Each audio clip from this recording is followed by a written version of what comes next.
nos conectando com a sua amorosidade, com a sua sabedoria, pedindo inspiração nesse momento para o nosso estudo, para que possamos atingir os pontos mais importantes para cada um fazer o seu despertar espiritual dentro dos estudos de hoje, e que juntos possamos nos enriquecer, trazendo esse aprendizado para o nosso dia a dia, aprendendo a nos observar, nos autoconhecer, a observar o outro, a acolher o outro, dentro da medida, não ultrapassando os limites do livre-arbítrio de cada um, dos quais às vezes nos esquecemos e queremos, por autoridade, por desespero, por um amor ainda não tão puro quanto o amor que Jesus nos ensinou, a fazer com que o outro seja a versão que a gente acredita ser, que atenda às nossas expectativas, que possamos sempre trazer o amor para os nossos pensamentos, para as nossas ações. Que assim seja.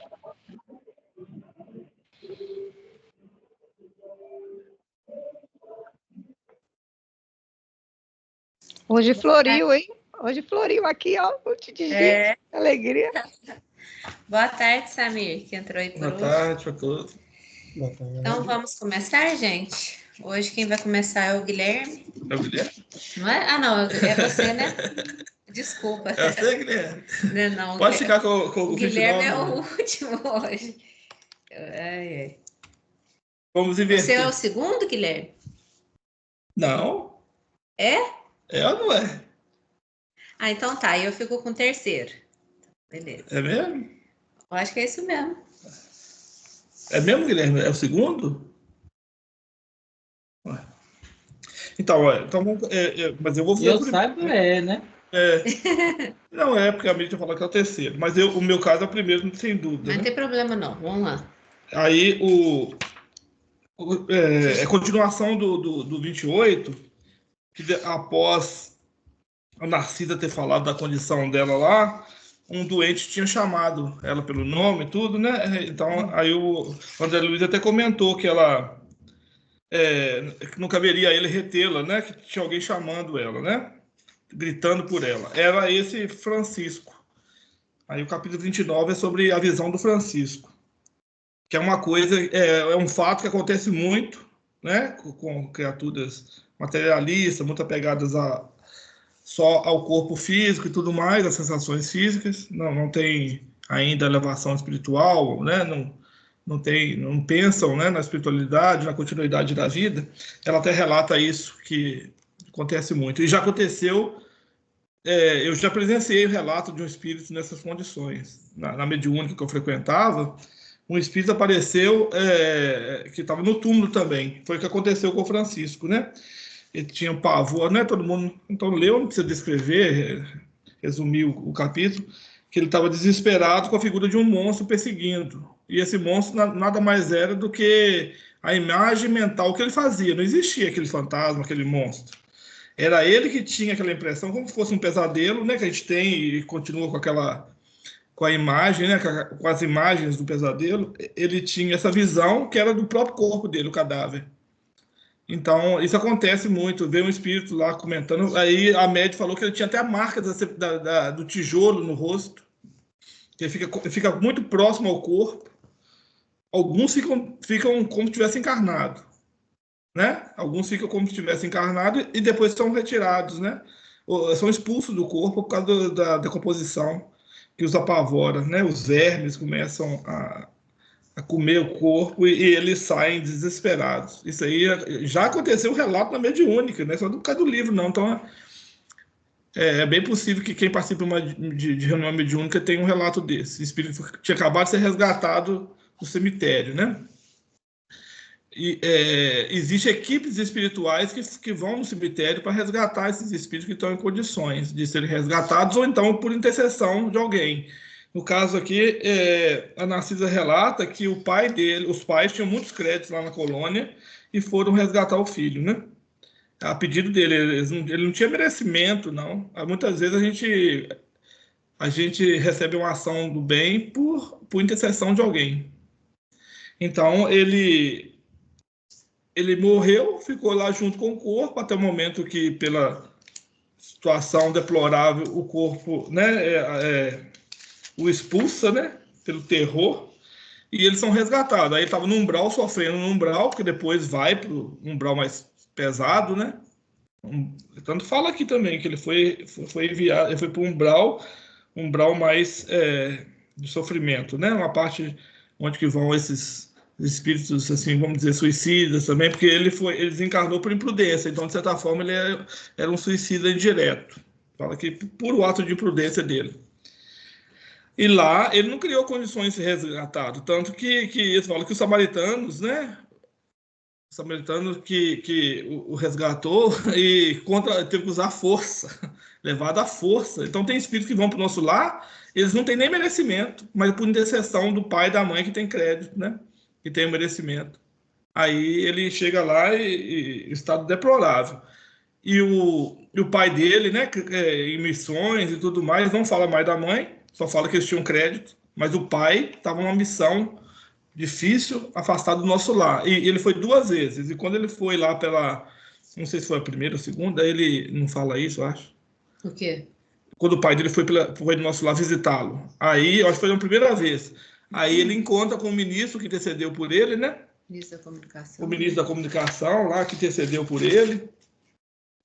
E aí ele estava numa condição muito além da nossa, né, da humanidade, né, demonstrando uma condição acima da humanidade.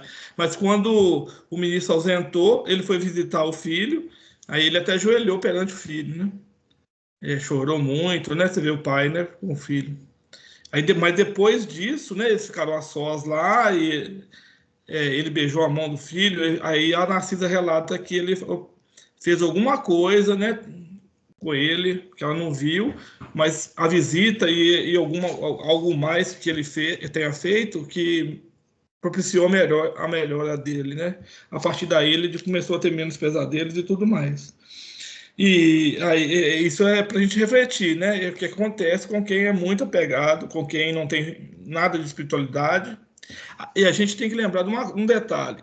A pessoa que é materialista, aparentemente, não quer dizer que ela não tem espiritualidade. Às vezes a pessoa que é ateia, não acredita em Deus por nada e é muito materialista, acha que a vida é só isso aqui, morreu, acabou, mas ela pratica o bem, ela auxilia o semelhante, ela se corrige, ela não tem conscientemente a noção de espiritualidade, mas ela às vezes é mais evoluída do que a pessoa religiosa, que se diz religiosa. Então, aqueles materialistas que não veem nada mesmo além da matéria, que não ligam para mais nada, são extremamente egoístas, né? Muitos deles narcisistas. E hoje em dia a gente está vendo muito isso aí, as pessoas se deformando por culto do corpo, uma loucura danada assim, de anabolizantes, de procedimentos estéticos. Triste, né? Pessoas entrando para odontologia. Hoje eu vi um comentário de uma mãe falando que a filha entrar para fazer odontologia, mas que para fazer estética. Para poder aplicar procedimentos estéticos. Não é para tratar de dente, não, diminuir o sofrimento, porque tudo isso dentro da medicina, o sentido todo é diminuir o sofrimento da criatura. O sentido da medicina é esse. É diminuir o sofrimento. Se não der para salvar a vida, diminuir o sofrimento. Não é para ganhar dinheiro, ser rico, ter status, ter prestígio. Né? E a odontologia, o que é? Em alguns países, a odontologia é uma especialidade da medicina. Eu via falar há muito tempo atrás, não sei se é verdade, em Portugal você tinha que formar em medicina e depois especializava em odontologia. Aí os brasileiros especialistas, muito bons, iam para Portugal e estavam ganhando mercado. Lógico, porque ele estudava 5 anos de odontologia. Lá era uma especialidade no final do curso de medicina. Mas o que é a odontologia? Né? Saúde dos dentes, saúde oral como um todo. Não é para estética. Lógico, o implante, melhorar a aparência é válido, mas não é para fazer procedimentos estéticos no rosto. Gente. Botox é isso, é aquilo, né? lábios, preenchimento labial, o que os outros profissionais estão fazendo. Então as pessoas estão com esse culto da beleza, do corpo. E muitos só vivem isso, só vivem isso. E a coisa ficou tão assim, descambou tanto que ela começou um processo de exagero que descamba, vou usar uma palavra, feiura, começou a ficar feio. A pessoa começa a mexer tanto que ela fica feia. Então, o sentido acaba sendo que a consequência é pior do que tivesse começado. É só ver essas pessoas famosas aí, né? Como é que estão ficando? Depois estão arrependendo. Já começou o processo de arrependimento. Né? Tá vendo? Eu acho que o espelho agora, ele desembaçou, aí começa a ver que ficou feio. Mas aí, essas pessoas que estão muito... A gente não sabe quem faz isso, o que ela tem por trás. A gente não pode estar julgando especificamente ninguém. Mas quem está esse culto ao corpo, e acha que tudo é matéria, tudo é para matéria, aí acaba tendo como consequência isso, né? Eu já vi outros relatos que esses espíritos que são extremamente materialistas, muito mesmo, né, narcisistas, eles ficam junto ao corpo. Eles demoram para acreditar que o corpo, perceber também que houve a morte do corpo físico, né, que eles são espíritos, então eles não percebem, não, eu sou espírito, quer dizer que meu corpo só que morreu, eu estou aqui dentro da cova, né, da sepultura, onde quer que seja, né, da cripta, onde quer que seja. Eu estou aqui e meu corpo está lá. Não, ele não percebe, não. É como se fosse um pesadelo, uma alucinação. E ele querendo, imagina um pesadelo, você querendo levar seu corpo, sair andando, o corpo não sai, querendo carregar, levar, e não consegue ir por lugar algum. Aí esses relatos, eles se confirmam, porque são vários relatos, né? A doutrina, a filosofia espírita, né? Essa doutrina, como Kardec falava, né? Vários relatos iguais, então várias perguntas com as mesmas respostas parecidas, para ir confirmando, né? Não é uma coisa solta, esporádica, não. Então, informações concretas. Então, vários livros falam sobre isso, Memória Suicida, um livro ou outro, um comentário ou outro, e também quem participa de uma mediúnica é possível que tenha ouvido relatos assim. Então, aí ele está nesse sofrimento, mas melhorou, né? Ele estava agora com o que era constante, o estado natural dele, né? De desespero, de alucinação, passa a ser episódios, né? Esporádicos, né? Aí ela faz até esse comentário no final do capítulo, né? Que a crisálida esteve presa à matéria inerte, né? A crisálida, crisálida, pupa ou ninfa é a larva, né? De um inseto, né? O exemplo da borboleta, mas tem outros insetos que ficam fixa num galho, numa folha, né? Depois desabrocha, né? Depois que passou o processo de metamorfose, sai a borboleta voando. Então aqui estava preso à matéria, preso ao chão, como a semente do carvalho, também vai sair debaixo da terra e vai se transformar numa árvore enorme. Então ele também iria sair dessa situação, né? Ele estava sem consciência da vida ainda, tudo, mas ele ia despertar e ia começar o processo dele de melhora e tudo mais, de autoconsciência, né? Que a gente já sabe, a partir daí ir trabalhando os próprios erros, né? Tomando consciência, como o André Luiz também tomou. E o André Luiz mesmo fala, né? Você imagina o meu estado quando eu cheguei aqui, né? Se o estado dele era esse, né? Imagina o meu estado também de horror, né? A fisionomia, né? Como que ele chegou lá no nosso lar. E muitos chegam assim, né? Nesse estado terrível. Né? Então, como o próximo capítulo também que o Guilherme vai começar, para a gente refletir bastante sobre essa coisa da matéria, da aparência material, do culto da imagem, da parte materialista da vida, né? De achar que a vida é só isso. Às vezes a pessoa não liga para a estética, para a beleza, mas liga para só viver as sensações. É só isso, é só comer bem, do bom, do melhor, tem que vestir do bom, do melhor, tem que ter tudo do bom, do melhor. Então, só material, acumulando, tem que deixar para minha família ficar segura, confortável, que vai entrar no assunto do próximo capítulo, né? E depois desencarna e não leva mais nada. O corpo vai se decompor, e o que sobra? Os bens ficam, com a família às vezes brigando, atormentada, adiantou deixar o conforto da família, brigas, confusões, assassinatos às vezes, né? Eutanásia às vezes, para o pai não fazer um testamento desfavorável, né, Guilherme? Então, o assunto, né? Então, é para a gente pensar, porque a vida não é isso, né? Matéria. A gente vai usufruir da matéria, precisa usar o corpo físico para manifestar nesse mundo. É o instrumento de manifestação no mundo. Tem que cuidar da saúde dele, lógico, não tem problema nenhum da aparência, mas com moderação. E lembrando que nós somos espíritos, né? Nós somos espíritos. Tem um relato também no livro, só concluindo, antes que depois a Thaís vai comentar, já vou concluir. O Libertação, que aquela esposa do juiz lá, ela era muito vaidosa. Quem leu Libertação vai lembrar. Libertação é o mesmo dessa Da coleção coleção. André Luiz, né? Se não me engano, é o 7º livro da coleção. Aí tinha uma esposa de um juiz, sexto, né? Aí a esposa de um juiz lá, que era muito vaidosa, não vamos entrar, não, só um exemplo. Ela era muito vaidosa, muito mesmo. Quando ela desdobrava pelo sono físico, ela saía do corpo, ela parecia uma bruxa, né? Ela parecia uma bruxa. Eu lembro, nossa, assustava assim com ela. Então, muitas pessoas muito bonitas, toda bem vestidas, cheias de joias, como se, quando sai do corpo, porque não tem mais nada, elas não têm mais nada, só pensam nisso. A vida para elas é só isso. Então não tem mais nada, o que vai acrescentar? Não tem nada. Cheio de podridão. Como Jesus falava, né? Sepulcros caiados, branquinhos, bonitinhos por fora e podres por dentro. E ainda assim, são pessoas ruins, egoístas, né? Não faz o bem, porque às vezes a pessoa é rica, vaidosa, mas faz o bem, distribui o que ela tem, né? Isso não é problema, a riqueza por si só não é problema. O problema é como você vive no seu mundo íntimo e como você lidar com as questões quando você tem abundância, né, de recursos.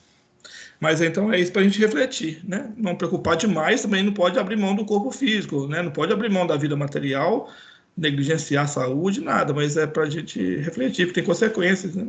Então, onde Jesus falou, onde está o nosso tesouro, lá está, onde está o nosso tesouro, lá estará o nosso coração. Ou seja, onde está o tesouro nosso, estará a nossa mente e, com isso, o espírito. Se está o espírito, onde que estava o tesouro dele? O corpo, debaixo da terra, na sepultura. Onde que estava ele? Lá junto.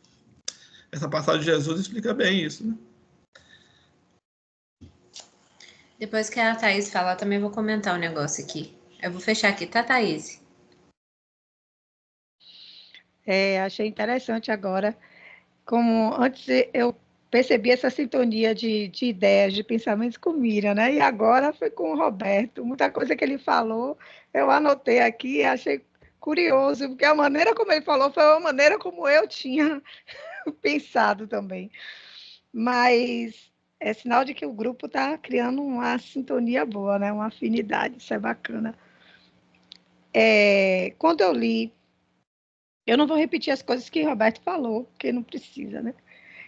Quando eu li esse capítulo, A Visão de Francisco, que eu li a frase, Narcisa consolava o doente aflito. Eu não me lembrava desse capítulo, mas a primeira pessoa que veio na minha mente foi Francisco de Assis.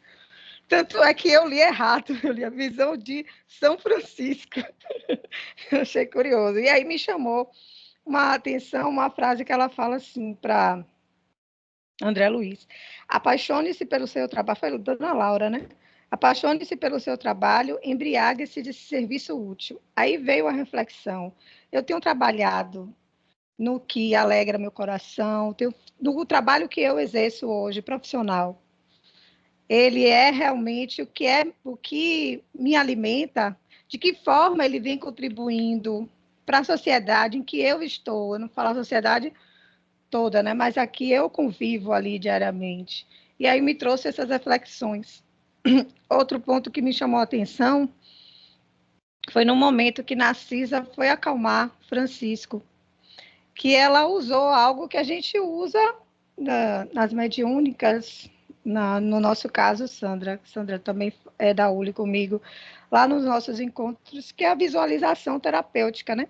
Ela fez um exercício com Francisco de trazer ele para a consciência do poder que tem o pensamento dele, para que ele se autocure, né? Através de uma visualização, tal, até que não teve muito efeito, porque ele não tinha muita fé, como o Roberto falou, a espiritualidade dele era fraca. Ele precisou de um passe para se acalmar. Foi esses pontos que me chamou a atenção. Gui, na página 166, lembrei de você, do livro O Amor como Solução. que o pai do Francisco se ajoelhou e naqueles instantes que teve ele. A minha pergunta, quando diz assim, não sabe-se bem o que foi que ele fez, mas a resposta veio automático, o seu livro veio na minha mente, assim, na hora, o amor como solução. Só o amor cura, né? Então, o que mais poderia ser, além de um amor tão abnegado como o amor paterno, de um espírito que fala aqui que tinha uma luminosidade grande, né? Porque ele tinha. E eu achei isso muito interessante. Lembrei de você, Gui. Não tinha como não lembrar. Estou quase indo aí pegar o livro emprestado para mim, viu? Não vai, já estou quase indo aí pegar. E o do mais, eu acho que o Roberto falou muito bem, falou tudo para mim. Só isso. Eu gostaria de comentar com vocês exatamente isso que a Thaís falou. Eu já não vou falar muito, mas é a questão do pensamento, né? Que fala que uma das questões que eu acho para a gente refletir é a questão de como o nosso pensamento interfere na nossa vida, né? Então, o fato dele estar com a mente perturbada estava influenciando na qualidade dele na vida espiritual. E aí, depois, eu vou deixar a indicação lá no material também, a questão do livro Pensamento e Vontade, do Ernesto Bozano, eu já comentei aqui com vocês, que é muito importante a gente compreender quanto que o nosso pensamento ele faz diferença, ele molda a nossa vida. No livro O Problema do Ser e do Destino da Dor, de Leon Denis, também tem uma parte que fala sobre o poder criativo do pensamento. Então, para a gente já começar a trabalhar isso desde já, porque o pensamento ele molda a nossa realidade. Então, tudo começa no pensamento. Se a gente vai construir uma casa, primeiro a gente tem ela no nosso pensamento. Depois a gente vai partir para a realização. Então, isso é muito importante, que você vê que quanto mais perturbado é o pensamento de uma pessoa, pior é a sua qualidade de vida, né? Tanto aqui quanto na espiritualidade. Um outro livro também que eu gostaria de indicar, também vou deixar lá depois, é um da Igorina Cunha. Eu acho que ela é sobrinha de Eurípides Barçanufo. É sobrinho. É sobrinha de Eurípides Barçanufo, né? Aquele médium mineiro lá de Sacramento. E ela ensina como que você consegue, através do seu pensamento, moldar as moléculas do corpo de forma a realizar a autocura. Então, mesmo que seja uma doença, é claro que se estiver no seu plano kármico aquilo, talvez você não consiga. Acho que tudo depende do merecimento, mas eu acho que quando você vai expandindo a sua consciência, né, a questão do merecimento, você está buscando melhorar e tudo mais, aí você consegue, através do seu próprio pensamento, modificar as células doentes do seu corpo e fazer a autocura. E eu estava lendo também no livro do Emmanuel, o Consolador, que ele fala que toda cura do nosso corpo está dentro da gente mesmo, só que a gente ainda não sabe manipular isso, né? A gente tem pouco conhecimento ainda. Mas então é bom, interessante, né, falar sobre isso. E uma outra coisa que eu queria comentar aqui rapidinho, que eu gostaria de falar para vocês, assim, às vezes surge alguma dúvida, né, alguma coisa assim, para vocês levantarem e trazerem, né, às vezes algum ponto específico do livro, você leu aquilo ali, mas como é que funciona tal coisa? Mesmo que seja uma sutileza que você tenha anotado, assim, é bom trazer, porque às vezes é dúvida de outras pessoas também, né? A Cláudia escreveu alguma coisa aqui, deixa eu ver o que é.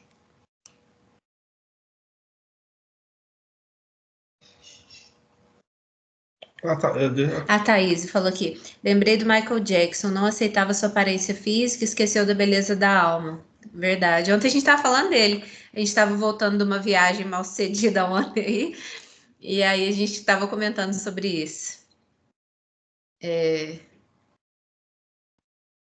A Thaís vai fazer uma pergunta e a Cláudia falou, Divaldo fala muito sobre isso. Se não me engano, o irmão dele foi curado com a visualização terapêutica. É isso mesmo, é questão a cura está dentro da gente mesmo. Joana também fala muito disso, né? A nossa cura está dentro da gente. A gente tem que saber manusear isso, né? Vou abrir aqui, tá?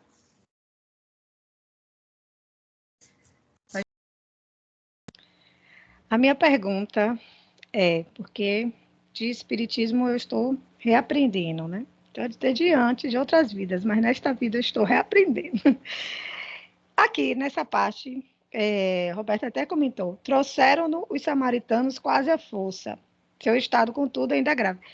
Como essa questão com livre-arbítrio? Porque a gente lê em outras obras que assim, se é muito respeitado a vontade do espírito, né?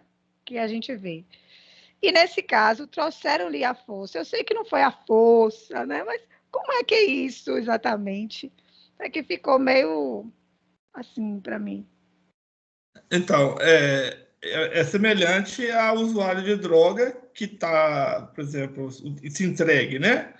Usa continuamente, né? Aí o pai vai buscar força, uma ordem judicial e interna o filho. Cadê o livre-arbítrio dele? Ele perdeu o livre-arbítrio quando ele enlouqueceu com o uso da droga. Então, não é? Adulto, né? Maior para a vida civil, ele perde o comando de si mesmo. Os familiares entram com a medida judicial e tem uma ordem de internação compulsória. É a mesma coisa. Ele não tinha condições de fazer nada, estava no sofrimento, no umbral. Por intercessão do pai, pediram para ele ser tratado. O que valeria mais? Nós temos livre-arbítrio relativo. A gente tem preso a arbítrio. A gente tem livre-arbítrio dentro de alguns limites. Nós somos todos limitados. Quanto mais evoluído o espírito, mais livre-arbítrio ele tem. E menos ele usa, porque ele segue a vontade de Deus. E nós que tentamos o tempo todo fazer besteira, usar muito livre-arbítrio, a gente tem um preso arbítrio, porque o livre-arbítrio dentro do determinismo na nossa vida. Então tem linha de atuação, aí dentro dele a gente faz um monte de besteira. Aí você vai fazendo o que você quer. E quanto menos evoluído, menos livre-arbítrio tem. Então, os espíritos respeitam aquele do sofrimento, como vai ver o caso da vampira, né? O vampiro lá, a médica, ela está entregue à própria sorte. Mas por quê? Porque ela tem consciência de que ela está errada e ela quer continuar no erro, ela não demonstra arrependimento. O Francisco, ele é um espírito, não é um espírito do mal como ela, né? Perverso. Ele estava em sofrimento. Estando em sofrimento, ele não tem nem análise ainda, ele não tem autoconsciência do estado dele. Então, aí o que vale mais? A vontade de Deus, como, né, de modo geral, de socorrer a criatura, o filho. Aí os familiares intercedem, tem mérito, aí ele é resgatado para tratamento. Aí não é o livre-arbítrio, porque ele estava lá, ele não sabe o que quer fazer, né? Aí os espíritos, você quer ir com a gente? Quer ser resgatado? Aí ele não sabe como é que está a situação. Aí você vai, pega e leva. Essa que deve ter sido a força, né? Pegaram ele e levaram. Pegou e colocou na maca lá, amarrou e levou. Não tem essa de, não, vamos deixar ela aí, porque o que vale mais é a melhora dele. Então, o livre-arbítrio é muito relativo.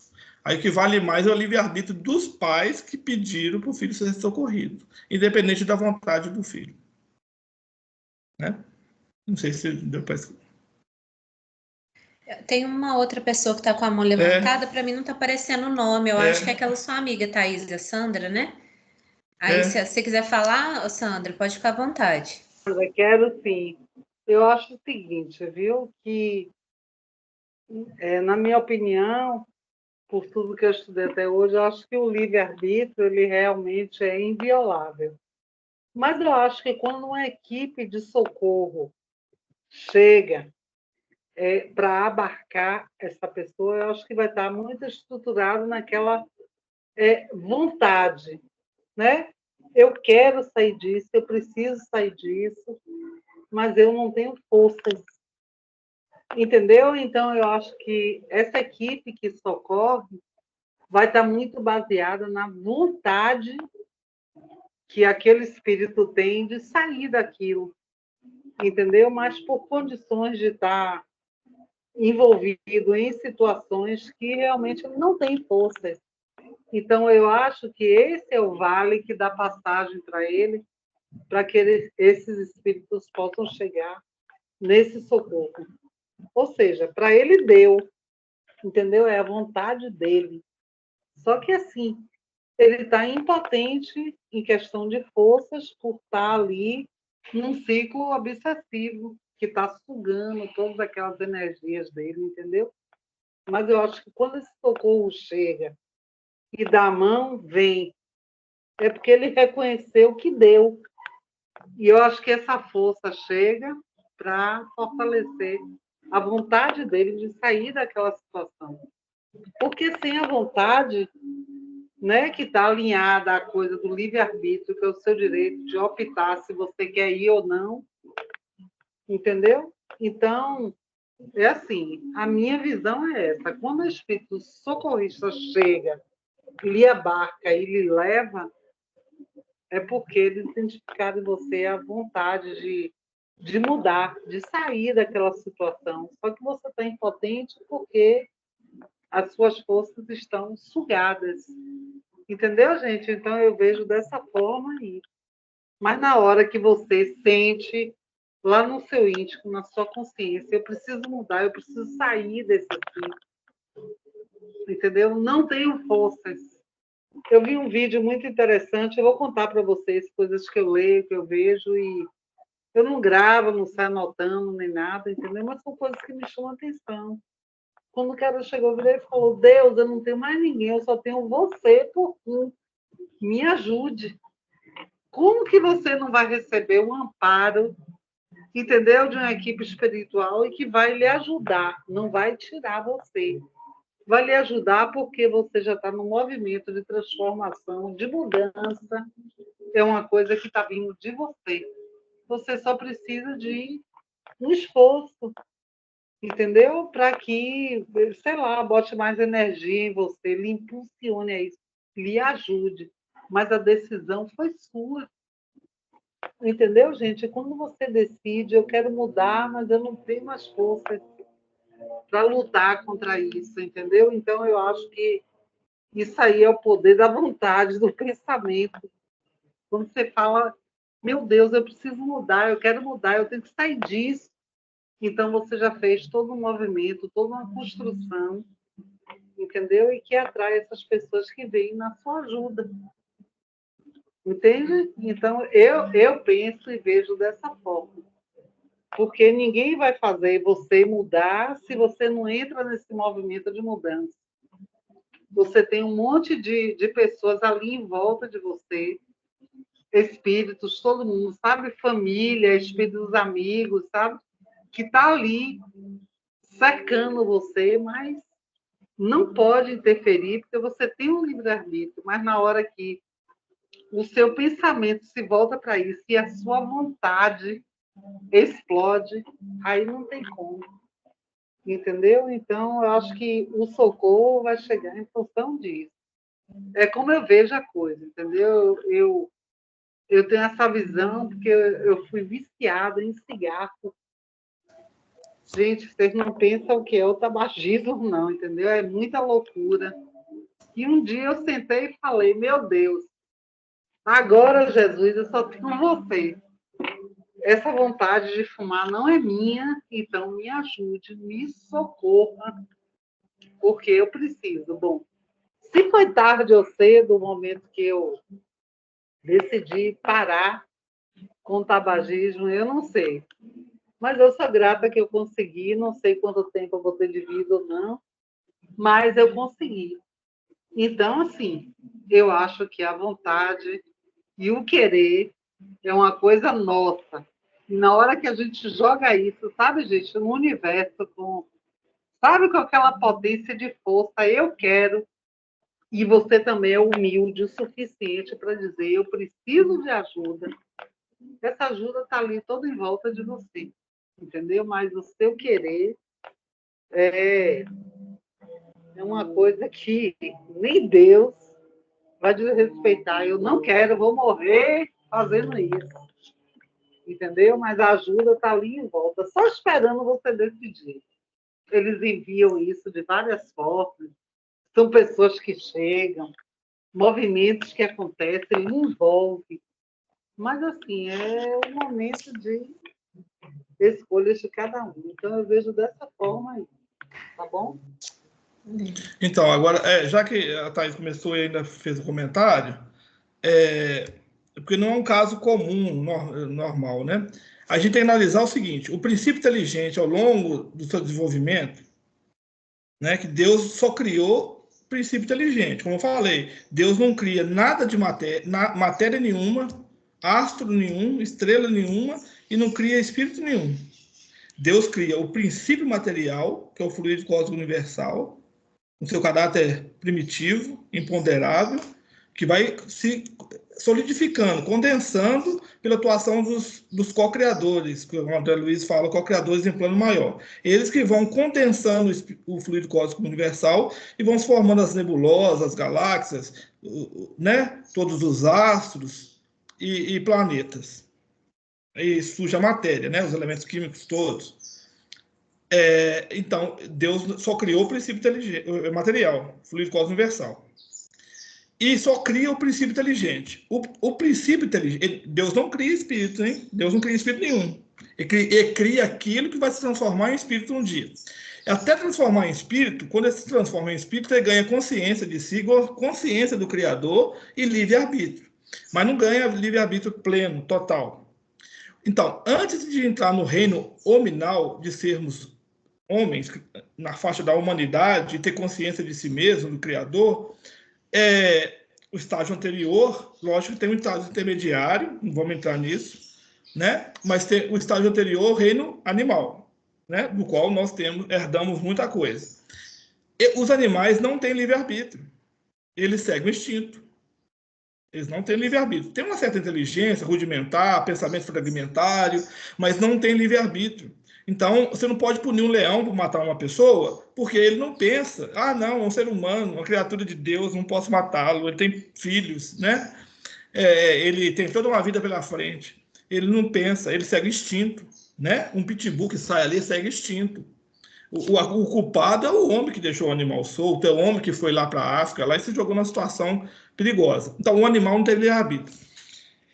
Então, Deus atua como? Conduzindo o seu filho, no caso, no estágio animal, através do instinto. Vai conduzindo ele através do instinto. Ele não tem responsabilidade sobre seus atos, ele segue o instinto. Quando nós entramos na faixa da humanidade, a gente tem pouco livre-arbítrio, porque prevalece o instinto, né? Basta ver os hominídeos, né?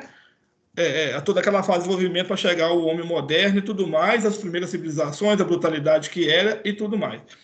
Só que nós temos vários estágios. Então, por exemplo, uma criatura no estágio do André Luiz, ele precisava demonstrar claramente a vontade de melhorar.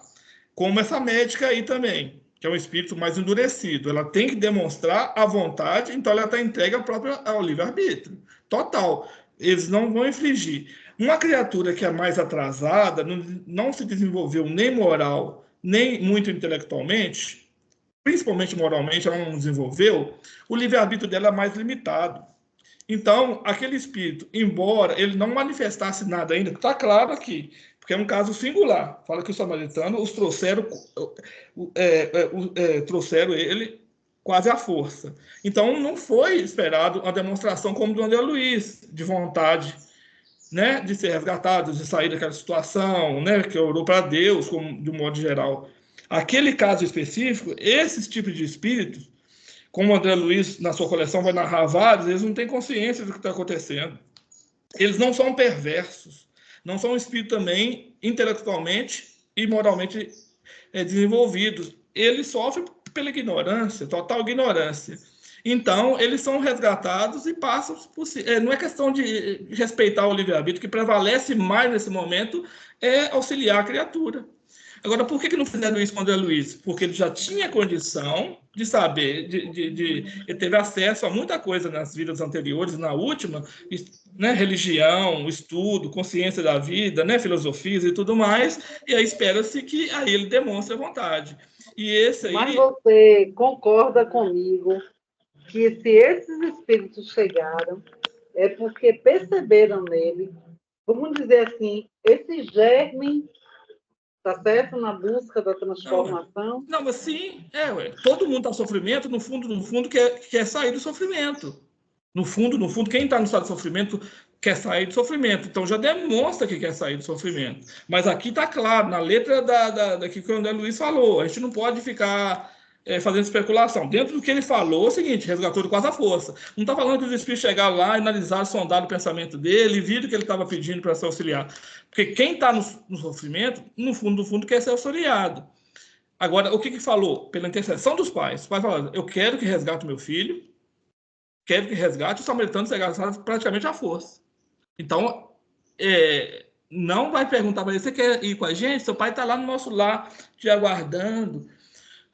Ele não tem consciência, não é contra a vontade. Não é que, não, eu quero ficar aqui no umbral, tá tudo bom, vou ficar aqui sofrendo, fazendo, aprontando. Não é que ele estava assim, ele estava em sofrimento, perturbação, ele não tinha consciência de si. O maior exemplo disso é quem está, por exemplo, numa Cacolândia. E os pais estão ali desesperados. Eles não querem perguntar para o filho se eles querem sair de lá. Se você sondar a mente, muitos deles vão querer sair daquele sofrimento. Muitos daqueles que estão naquele sofrimento na droga, no fundo, eles querem ser resgatados, no inconsciente. A maioria quer continuar daquele jeito. Mas por que um familiar, se for legalmente a coisa bem feita, vai ter a ordem judicial de agir contra a força? Porque o que prevalece aí não é a vontade de ficar na droga, é a saúde, o Estado tutelando a saúde da criatura e o bem-estar comum.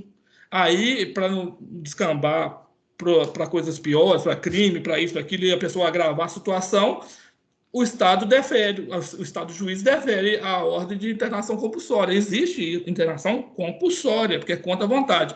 Então, analisando isso, um espírito que está no estado total de perturbação, ele não tem nem capacidade para demonstrar vontade. Agora eu vou te fazer uma pergunta aqui. Pai. Porque se fosse... Você acha que quem foi pedir por esse resgate e a equipe que foi resgatar, ela foi no consciente ou no inconsciente? Sabe o que eu acho? Como é que ela chama? É Laura? Não, como é que ela chama mesmo? Sandra. A gente tem que analisar caso a caso. São casos ao infinito. Então, igual você está falando, né? A questão do livre-arbítrio, né? Na Terra mesmo, há inúmeros espíritos. E cada um está no seu nível evolutivo. Então, o que vai servir para um espírito de aprendizado e de provações, expiações, não vai servir para outro. Então, tudo é muito relativo. A questão do livre-arbítrio, igual a Roberta está falando, é relativa ao nível consciencial da pessoa. Você está falando, será que eles viram no inconsciente dele que talvez ele demonstrasse a vontade? Como... A minha pergunta foi o seguinte, quando essa equipe, em função do pedido do pai, tá certo? Quando ela resolve interferir em todo esse processo, ela viu o quê? O consciente ou o inconsciente desse espírito? A minha pergunta foi essa. Eu acho o seguinte, que o espírito, nesse estado que ele está, no fundo, ele está desejando, pedindo para ser resgatado, né? No inconsciente. Aqui, no inconsciente dele, no inconsciente. Aqui, o pouco que o André Luiz nos trouxe, aí não dá para ninguém afirmar com certeza, porque nenhum de nós pode ficar falando assim, por causa disso, por causa daquilo, né? Aí é o que cada um acha. Eu acho que os espíritos já sabiam do caso, que ele estava em estado de perturbação, e aí ir lá e resgatá-lo. Não quer saber de nada. A ordem é essa, vai lá e resgata ele. Ele é um espírito, não é perverso, não é mau, ele apenas desencarnou nessa condição, está perturbado, o pai tem mérito, tem um lugar para ele ser tratado aqui, foi aceito aqui, vai lá e busque ele. Aí o samaritano foi lá e pegaram. Qual é a minha opinião em relação a isso? Eles foram no inconsciente daquele espírito, entendeu? Porque o Pode ser que tenha soltado o inconsciente. Ele não iria sair. Mas entendeu? Mesmo, mas, então, a gente não tem como alegar nada. Eu também acho que foi isso, né? E aí eu não acho que eles iriam no consciente, porque a consciência dele é usar a droga e tá tudo bem, tô feliz, entendeu? Conscientemente então, ele estava perturbado. Consciente é importante lembrar disso. Ele desencarnou, ele estava em estado total de perturbação. Ele saiu do túmulo totalmente perturbado. E amedrontado, fala aqui, ó, ele foi ficar nas faixas mais de sofrimento do umbral. Então, estava aquele estado que a gente já viu de vários livros, que ele não tem nem consciência, como Memória de um Suicida, que eles foram levados para o umbral pela cavalaria, né, que chega aqueles espíritos todos perturbados, sofrendo, eles não têm muita consciência. Eu acho, como a Santa está falando, que ao sondar o inconsciente da criatura, todos esses que estão no sofrimento, que não são criaturas perversas, eles estão pedindo para serem resgatados, sair daquela situação de alguma forma, né? Às vezes não acreditam em nada que vai vir a equipe para resgatar, mas eles querem sair do sofrimento. Quando você então, justifica esse socorro. Você é o início, é o nome? Aí justifica por isso. Mas os espíritos, eles chegam lá e assim, ele não é um espírito que merece ser resgatado, porque é uma criatura que não é do mal ainda. E ele está ali no sofrimento e vai querer ser, lógico, vai querer. O pai pediu, tem direito, pegou, levou. Mas aí onde entra a possibilidade do amor, da caridade, tudo. Não, esse daí e por amor, por não caridade. É isso. Foi levado, entendeu? Então, acho que quando existe esse socorro, eu acho que isso é analisado, entendeu? Não é como a gente, entendeu? Então, eu acho que essa coisa é analisada muito lá no inconsciente. Porque o inconsciente, ele não vai sair. Eu estou falando do consciente. O consciente ele não queria. Mas aí quando ele demonstrou assim, não quero ficar aqui, às vezes ele chegou assim, não, tá bom ficar aqui, quero ficar aqui. Isso, eles já pegaram ele e levaram. Pegaram e levaram. Isso. Quase a força. Entendeu? Então, eu acho que é por aí. Viu? É senão ele não falaria isso, né? Quase a força. Aparentemente, ele não queria ir. Aí, vamos embora. Pegou, levou. Colocou na máquina, na ambulância e levou, como fosse assim. Mas assim, tinha um subsídio para essa decisão, entendeu? Mas nesse estágio aí, a criatura não tem que demonstrar o livre-arbítrio. Nesse caso, a criatura quase não tem livre-arbítrio. O estado de perturbação total, sim, assim, ela quase não tem. É subjugada. Ele está subjugado, entendeu? Uhum. Bom, senão a gente fica preso muito a então, vamos, sequência, né? Aí agora, alguém tem mais alguma coisa a acrescentar? Então vamos partir, Guilherme. Então, mundo? Guilherme? É mesmo? Que eu acho que estava errado mesmo. Ah, tá. Deixa eu respirar. Damos primeiro boas-vindas a Sandra, já que é a primeira vez em que ela participa do nosso estudo. Eu acho que a recepção já foi bem calorosa. E vamos ressaltar alguns pontos antes de darmos prosseguimento em nossa fala. Dona Marisa já marcou o seu ponto de atividade com as reações naturais de coração. Falta-nos agora trabalhá-la para exercer a sua fala de forma consciente. Vamos trabalhar até o fim do ano para que isso aconteça. Samir, Cláudia e Daniele estão sendo anotados os seus desempenhos, as suas falas, para que no final do ano o colegiado diretor decida se passam de ano ou não. Roberto me alfinetou durante as suas falas, porque eu não pude falar sobre educação e psicologia, não pretendia falar sobre isso, mas não tem jeito. E aí nós chegamos ao ponto do livre-arbítrio mais tarde, isso se der tempo de falar sobre o capítulo 30, porque nós já percorremos 52 minutos. Mas vamos organizar a nossa fala por partes. Quando o Roberto fala sobre o esteticismo, em relação a toda a conjuntura de educação da criatura humana, nós estamos muito viciados em seguir o comportamento denominado de manada.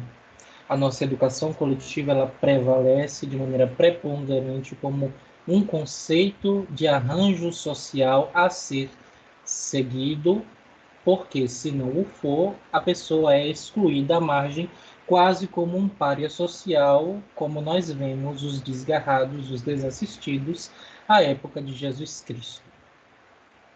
Então, nós vemos essas transformações no rosto. Muitos alegam, e alguns casos realmente o são, por conta de saúde, às vezes um septo que é muito fechado e precisa de uma rinoplastia, enfim, seja qual for a cirurgia ou procedimento cirúrgico, às vezes é correto. No entanto, a maioria que se enxerga hoje em sociedade é mais por este comportamento inviolável de ser igual para ser aceito. Então nós perdemos a nossa singularidade, a personalidade vigente em cada um de nós, com as suas próprias experiências, com a sua educação, sai de si para dar margem a uma única personalidade coletiva, que é o quê? A ambição do dinheiro, a ambição dos cargos para ser visto. Isso tudo é uma manipulação do ego entre orgulho, vaidade e todas as vicissitudes que nós já temos conhecimento. Então, como proceder? É aí que nós entramos nas questões do amor como solução, da libertação do sofrimento e dos rumos libertadores. A criatura ainda despida de uma consciência mais efetiva, de um despertar, por assim dizer, como nós encaramos na doutrina espírita, ela deve autoconhecer-se para autoiluminar-se, assim desprendendo-se cada vez mais dos seus grilhões. É isso que nos é dado a entender a partir de nosso conhecimento e dos postulados espíritas. Mas não é fácil. E por isso nós vemos tantos transtornos aquilatados pela sociedade. Novamente, os transtornos psicológicos, neuróticos, as síndromes de variados tipos, porque a criatura ainda não aprendeu quem ela é. E aí nós entramos então no livre-arbítrio, fazer um pupurri, porque é o que nosso horário permite. Então nós entramos no livre-arbítrio. Tem um livro que é o livro favorito da minha avó, mas eu não lembro o nome. É de Manuel Filomeno Miranda, não me lembro se é Loucura e Libertação, eu realmente esqueci o nome, mas é um caso de... Miriam deve saber. É um caso de um doutor, de um médium, na verdade, que é presidido por um doutor espiritual, e ele começa a tarefa dele muito bem, mas ele vai perdendo a sua caracterização moral quando ele vai cedendo aos apelos, se não me lembro se é da esposa, enfim, faz contatos por dinheiro e acaba dando lugar a uma obsessão, na qual, para que ele não seja algoz de alguém, a espiritualidade causa-lhe um infarto premeditado e o retira do corpo. Não vou me lembrar o nome do livro, mas é de Manuel Filomeno Miranda. E então,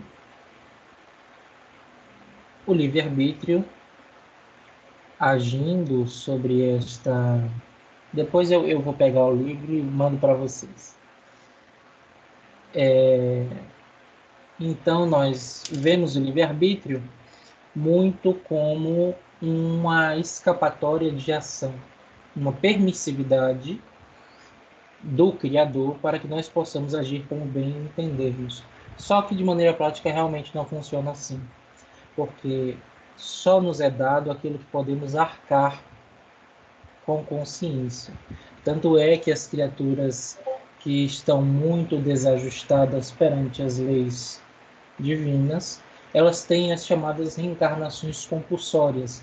Não têm o direito de permanecer no plano espiritual por muito tempo, porque senão o seu compromisso estaria muito pesado. Então a divindade faz esse manejamento do livre-arbítrio junto com seus agentes para que a criatura, mesmo inconsciente, tenha o que de melhor lhe possa acontecer. Então, nós entramos por essa senda para dar início ao capítulo 30, Herança e Eutanásia. Herança é uma coisa assim muito maravilhosa. Nós herdamos algo que não construímos para manejá-lo como bem entendermos. No entanto, como falamos anteriormente, a característica social vigente é a da monopolização dos direitos, dos deveres. Só eu posso, só eu consigo, só eu tenho. Enfim, o egocentrismo em sua mais pura e patente exposição. E por conta disso, nós fazemos de tudo para que sejamos socialmente aceitos. Vamos nos centrar hoje na aceitação social. E nós fazemos de tudo por conta disso. E para isso não medimos esforços. Não medindo esforço, a criatura que não é consciente das leis divinas, que não é consciente da sua responsabilidade, que não é consciente da múltipla existência das existências, ela não está nem aí. Ela mata, ela rouba, ela encarcera, ela tortura, tudo para que seja atendido a sua suposta felicidade. Porque eles sentem prazer, se sentem momentos felizes ao exercer estas questões pejorativas. Porque é uma condição em que o cérebro deles, que a sua mente está viciada. Não é a felicidade prometida pelo Cristo, porque ela não é deste mundo. Mas eles sentem felicidade, eles sentem prazer nos atos provocados. É narrado neste capítulo, que eu espero que todos tenham lido, porque isso também contabilizará nas notas de todos. É narrado um drama familiar, onde Paulina vai interceder pelo seu pai, conversar com ele, fazer um momento de esclarecimento mental. Só que retornamos para as questões da reconciliação com os adversários, que, se não me engano, está no capítulo 12 do Evangelho: amai os vossos inimigos. Reconciliar com o adversário é uma coisa tão interessante, e eu me peguei fazendo essa reflexão há algumas semanas atrás no nosso estudo de sexta-feira, que é sobre o Evangelho, sobre um livro de Emmanuel, o Caminho Espírita, e também fazemos atendimentos fraternos. E eu me peguei pensando sobre essa questão da reconciliação, porque para reconciliar uma coisa que está duramente cristalizada é mais difícil. E mesmo que a criatura espiritual ela tenha um pouco mais de abertura consciencial para o que fez, para o que é, ainda assim se faz mais difícil do que encarnada quando possuidora do véu do esquecimento. E é interessante porque quando a gente tem mais consciência, a gente é mais rígido, e quando a gente tem menos consciência, a gente é mais livre. E aqui a liberdade ela não vai nos padrões de evolução, mas sim em ação. Então, realmente se torna mais fácil a reconciliação quando nós estamos na carne e em curso com os adversários. Porque no plano espiritual é cada um por si, é cada um na sua esfera, é cada um na sua afinidade, e aquilo vai se moldando, se cristalizando, toma forma e já foi. Aí é preciso todo um retrabalho de reconstrução íntima para educar esse espírito. E é o que vemos entre pai e filho. Eutanásia, ela, na raiz etimológica, o eu é bom e thanatos, morte, de origem grega, boa morte, ou como é referido no capítulo, morte suave. E a morte suave é uma coisa interessante. Nenhuma morte é suave.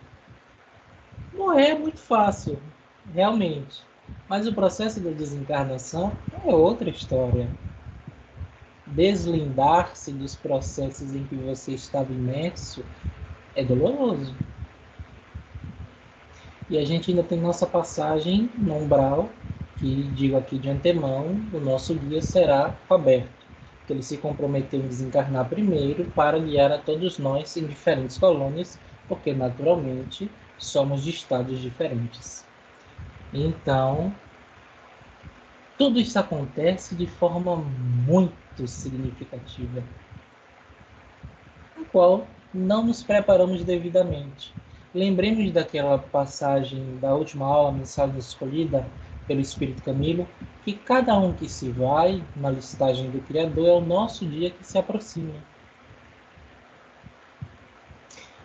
O nosso dia se aproximando, nós temos que ter em conta que pode ser hoje ainda, amanhã ou depois. Mas ele vai chegar. E antecipar esse momento não é uma coisa muito sábia a se fazer. Porque, para além das questões morais, nós temos uma série de questões científicas, fisiológicas, que são ignoradas. Como ainda o tônus vital em que foi constituído o nosso planejamento reencarnatório, que muitas vezes é ignorado pelas pessoas que não o têm conhecimento, mas que, independente de livre-arbítrio, é contabilizado na controladoria divina. Então, aos suicidas, aos homicidas, que interferem no curso da existência, há um preço a ser pagado. É claro que aqui, aos nossos ouvintes espirituais, não nos dirigimos com nenhum tipo de ácido, mas sim com a conscientização de que não se pode ir de encontro com as leis de Deus. Até porque, se todos são criaturas do mesmo Criador, todos têm o mesmo início e o mesmo destino, este que não cessa nunca, visto que a evolução do espírito é a eternidade. Então, quando portadores de heranças, ainda mais aquelas de grande volume, nós enxergamos a cobiça, o ouro, poder, posse, o mandato, e esquecemos de todo o resto. É como se fôssemos um entorpecente em que nos é colocado uma viseira e apenas focamos naquilo. E porque apenas focamos naquilo, não temos o porquê de desempenhar outras funções e outros merecimentos. Então, para aquele que é o possuidor de grande fortuna, sempre anda muito acovardado, porque as suas relações sociais, entre muitas aspas, normais, são dotadas de inveja, de cobiça. Nós vemos isso nas representações cinematográficas, nas representações literárias, de todo porte, de todo calibre. Não tem paz, não tem sossego, não podem andar livremente, porque podem ser assaltados e mortos. E como a vida é o maior patrimônio que nós temos, a covardia impera. O aturdimento se faz presente, o sofrimento mexe com as estruturas da consciência, deixando um pisca-alerta de medo o tempo todo, torrencial. Foi o que aconteceu com o filho do nosso paciente desencarnado. Ele viu que o pai já em estado de doença, ele médico, que não utilizou-se para cura, mas sim para a morte. Há essa dualidade. Não viu problema nenhum. Qual é a lógica? Ele vai morrer. Vai deixar o dinheiro para seus descendentes. Eu quero usufruir. Eu vou aproveitar do Estado, vou apenas adiantar um processo, porque, na minha visão, isso é um jogo de consciência muito forte. A consciência e as influências espirituais trabalham para que ele enxergue que aquela é a melhor opção, ou que aquela é uma opção mais viável. Ele não está matando o pai, ele está livrando o pai do sofrimento. É o que nós entendemos por eutanásia, que particularmente eu não concordo, não o faria, mas há quem o faça e quem concorde. Então, moldado sob esses princípios, ele interrompe o pai e trabalha para si.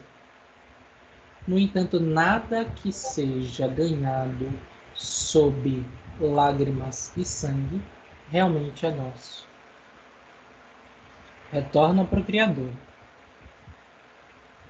E como a moeda seria apenas um instrumento para a evolução da criatura, e ele desperdiça este momento e este movimento,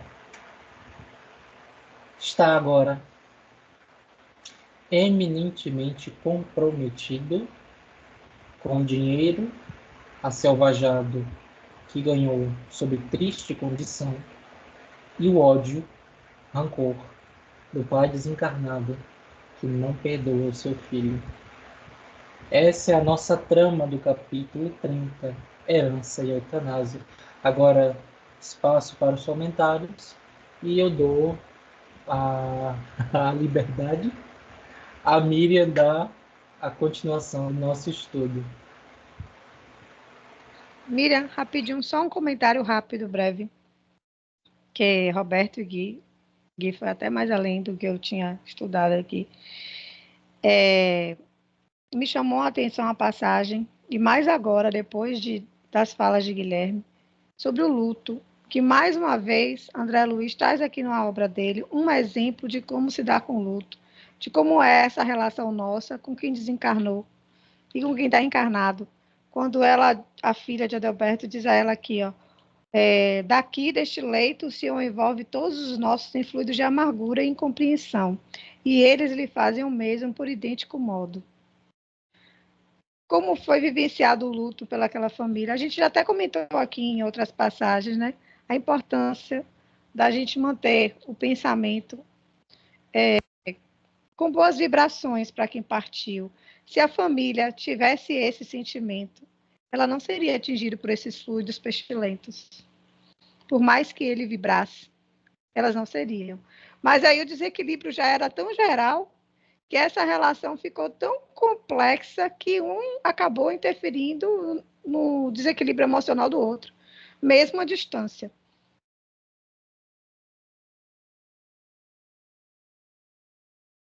Então, eu quero só fazer um comentário para não demorar muito também. A questão do luto aí não é falado aqui.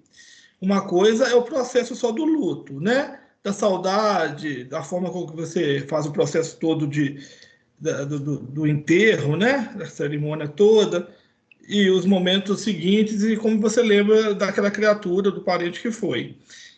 Mas analisando a questão muito mais profunda que o próprio luto, porque a família é uma família desequilibrada em torno do dinheiro, né? Então, a gente fala que as irmãs eram fúteis, casaram com homens também preguiçosos e fúteis e que queriam aproveitar a situação da família. E né, todo mundo desequilibrado. O outro parece que teve mais companhias, ou foi para drogas ou para o crime, que tem pessoas também de famílias ricas que vão para o crime, né? Tudo ligado à droga também. E o outro formou medicina e ia passear, né? Ver o serviço. Aqueles médicos que não vão trabalhar. Bate o ponto e vão para o consultório. Esse aí nem consultório ele ia bater o ponto e ir para a praia. Aquele médico público que bate o ponto, que tem demais no Brasil, bate o ponto e vai para o consultório, ou para a clínica, ou para o hospital particular. Bate o ponto no hospital público. Deixa de atender o paciente, recebendo muito bem, e vai para a atividade privada dele de médico, ganhar mais dinheiro ainda. eu já vivenciei isso, né? Já vi muito caso, né? Nos processos aí. Ainda reivindicando direito trabalhista, tal. Esse nem isso fazia. Ele era pior. Ele nem trabalhava, porque o pai é rico. Eles estavam em torno disso. O Guilherme, não sei se você percebeu, Guilherme, a questão toda não é apressar a morte do pai para usar o dinheiro. Parecia que o pai iria, porque fala do testamento. Se por questão testamentária ele fez isso, ele não fez para abrandar a morte do pai, para poupar a vida do pai, né, o sofrimento do pai. Ele fez aquilo para apressar e o pai não colocar alguma disposição testamentária contrária ao interesse dele. Tanto que fala por questões de fortuna, do dinheiro, que ele apressou a morte do pai. Eu suponho que é isso, que tenha sido isso. O pai iria fazer alguma coisa contra ele e matou. Isso é relatado em filmes, novelas, né? Quando sabe que vai ser prejudicado no testamento, aí você impede que faça o testamento. Aí é mais agravada, porque quando, como o Guilherme falou, que a gente não deve, como espírita, a gente não deve aprovar a eutanásia, nem aborto, nada, né? Pena de morte e tudo mais. Porque enquanto os espíritos já manifestaram sobre isso, enquanto a criatura está ali sofrendo, é porque ela tem algo a resgatar, que a família também tem algo a aprender com isso tudo. Então você não pode abreviar a morte com a desculpa de poupar de sofrimento, já que a morte é inevitável. Então, o que eu acho que esse Adalberto praticou 2 crimes. Um crime da eutanásia, que esse seria até atenuado pela boa-fé dele. Mas a questão não é essa, que é o pior, é a má-fé, porque ele não fez a eutanásia por fazê-la, ele fez para levar vantagem.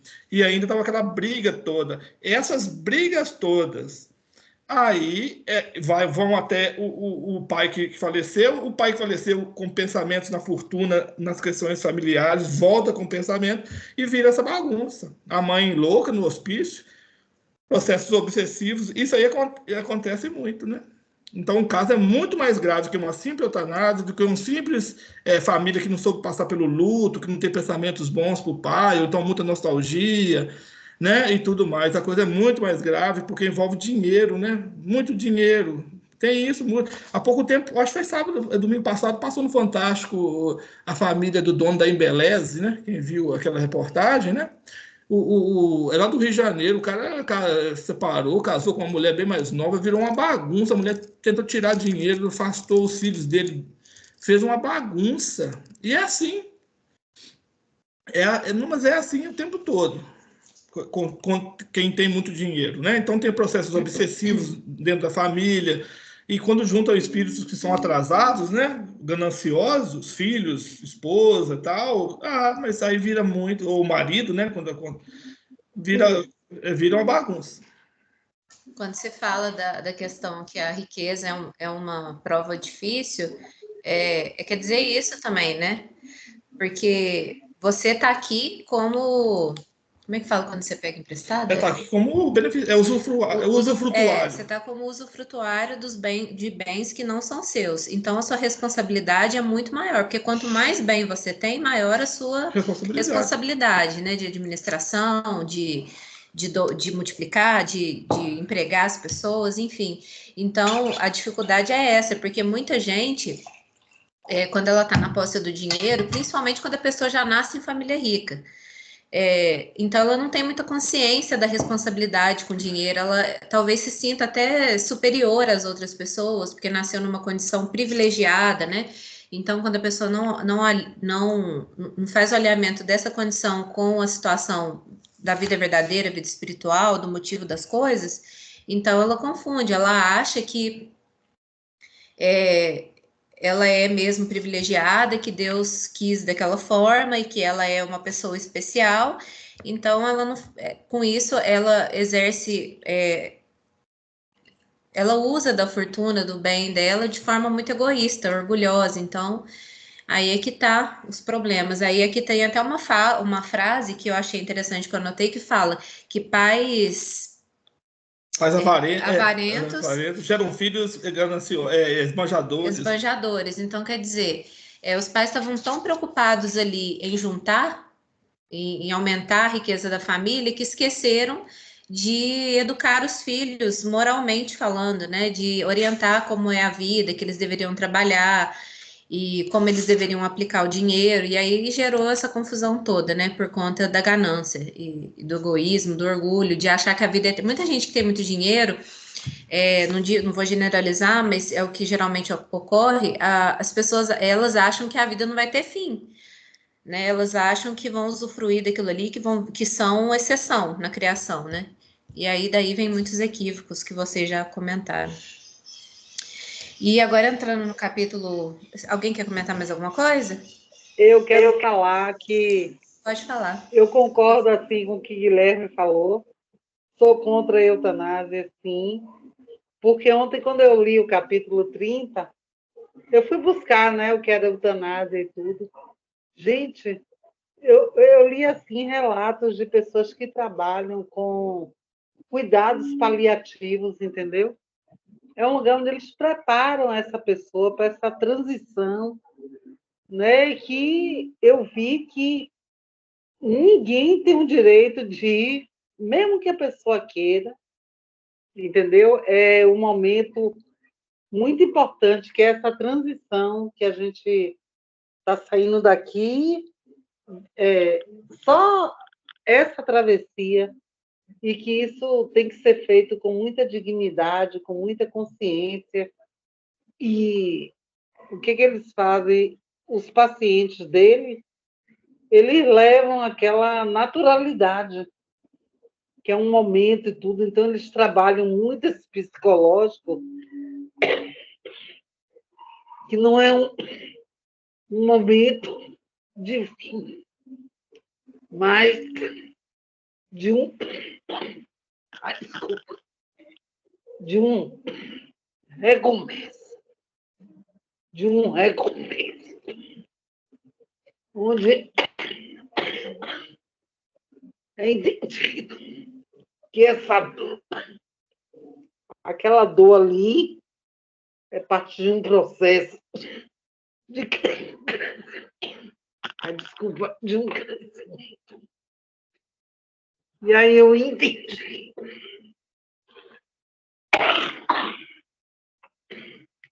que a eutanásia é um processo criminoso, venha de quem vier, entendeu? E que esse momento pode significar o reinício de uma vida, entendeu? Então, foi muito lindo o que eu vi, e eu vi como é importante esse trabalho que eles fazem, que não é feito por qualquer pessoa, tá certo? São pessoas que se especializam nisso, de fazer essa transição, de fazer com que as pessoas aceitem, que pensem, reflitam e aceitem tudo aquilo com naturalidade, para fazer essa passagem sem dor, tá certo? Então, eles não aplicam remédio, eles não fazem nada, chama-se cuidados paliativos. Eu não sabia a importância desse processo, entendeu? Mas é o preparar a pessoa para essa passagem, para essa transição. E a eutanásia é uma coisa muito abrupta. Está aí o impacto, entendeu, emocional que esse espírito recebeu lá do filho, o medicamento, para exterminar a vida dele.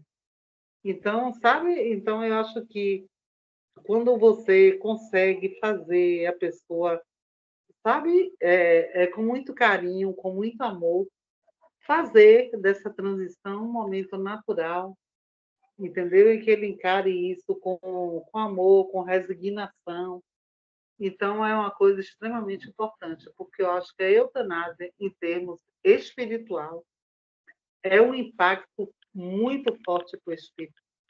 É como se arrancassem dele, sabe, uma coisa visceral, aquele direito de que eu ainda posso, eu ainda quero, entendeu? E você simplesmente é como uma guilhotina, você corta o processo dele, sabe, sem nenhum preparo, sem nada. E quando eu vi ontem, né, eu vi naquele documentário, eu fui dormir, era quase 1 hora da manhã, vendo vários documentários falando exatamente sobre cuidados paliativos.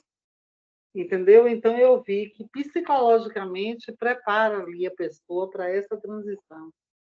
Que ele encara essa transição não como uma morte, mas como uma passagem, com dignidade. Ele não se vê como o resto, o fim, entendeu? Mas como um recomeço, entendeu? Então, eu achei isso muito legal e eu concordo com o Guilherme. Se eu tivesse que autorizar alguém matar qualquer pessoa que seja, um amigo, um parente meu, jamais faria isso. Jamais. Sobre o assunto, né, até recomendo a leitura da questão 953 do Livro dos Espíritos, que tem tudo a ver com o que a Sandra falou aí. E é isso aí mesmo que ela falou, que o Guilherme falou também. Então, gente, vamos falar do outro capítulo, 31, Vampiro. Nesse capítulo, a gente estava conversando sobre ele hoje, né? Eu confundi, eu achei que eu ficaria com o capítulo 2. E aí foquei mais nele. Mas então vamos lá. O capítulo Vampiro, ele trata de questões assim muito importantes que até eu vou falar aqui rapidamente por conta do tempo. E aí, se ficar alguma dúvida, se alguém quiser acrescentar mais alguma coisa, aí manda lá no grupo ou manda no meu pessoal, que aí a gente converse. Aqui foi quando o André estava junto com a Narcisa lá nas câmaras de retificação e a Narcisa foi chamada porque tinha uma moça lá, né, nos portões de nosso lar, que ficava 1 quilômetro ali das câmeras de retificação. Do parque, tu vê como é que é grande, né? Tem um parque, tem a parte mais pesada ali das câmeras de retificação, que é a parte mais de sofrimento. Depois tem todo um parque, e estava a 1 quilômetro do parque, vê o tamanho de lá, né? Como que as proporções são. Né? Esse é o primeiro ponto, né? A questão da distância, né? Pra gente ver o tamanho que é da muralha do nosso lar, né? Aí depois, fora da muralha, tem os campos de cultivo. Aquele desenho lá que eu passei, do livro lá da Iagorina, né? Que ela desenhou. Aí é grande pra caramba, né? Que tem uns campos de cultivo e lá tem sentinelas, tudo. Depois tem no portão e a distância que é lá de dentro mesmo da cidade, né? Bem grande. Então, aí a Narcisa foi chamada porque tinha uma mulher pedindo socorro lá do lado de fora. A situação dela, visualmente, ela estava muito mal. Ela estava sofrendo, pedindo ajuda, pedindo para ser socorrida, para entrar ali em nosso lar.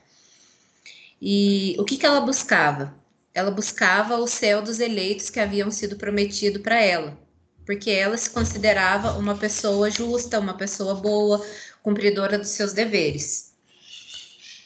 E aí, depois que a Narcisa viu, né, muito cautelosamente, né, muito negligente, ela solicitou a visita do chefe da vigilância, e o chefe da vigilância foi até lá para poder ajudar nessa situação, para ver o que eles fariam com aquela moça que aparentemente estava sofrendo, pedindo ajuda. Só que o vigilante, já mais experiente ali, já mais com a visão mais espiritual, mais ativa, mais aguçada, percebeu que ela tinha 58 pontos escuros em torno de si mesma e ponderou que ela não poderia entrar em nosso lar, que ela ainda não estava preparada.